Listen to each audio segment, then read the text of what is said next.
कागलमधील भरवस्तीत असणाऱ्या श्रमिक सोसायटीजवळ समर्थ कॉलनी येथील प्रदीप मोतीराम पाटील वय 35 यांचं बंद घराचा कडी-कोंडा उचकटून सुमारे 3,58,000 रुपये 58,500 रुपये किमतीचा मुद्देमाल चोरट्यांनी लंपास केला आहे। ही चोरी सायंकाळी 5:30 ते 7:45च्या दरम्यान भरवस्तीत घडली असून घरातील लोक नसल्याचं पाहून ही धाडसी चोरी करण्यात आली आहे। अलीकडे कागलमध्ये चोरीच्या घटनांमध्ये वाढ झाली असून चोरट्यांनी पोलिसांसमोरच आव्हान निर्माण केले आहे। यामध्ये 3,43,500 रुपये किमतीचे सोने चांदीचे दागिने तर 15,000 रुपये रोख रक्कम चोरट्यांनी लंपास केली।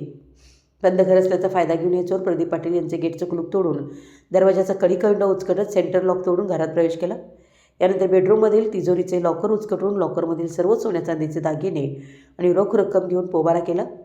या घटनेची नोंद कागल पोलिसात झाली असून अज्ञात व्यक्तीच्या विरोधात गुन्हा दाखल करण्यात आला आहे। प्रदीप पाटील आणि त्यांच्या घरचे लोक घरी परतल्यानंतर त्याला चोरीची घटना समजली।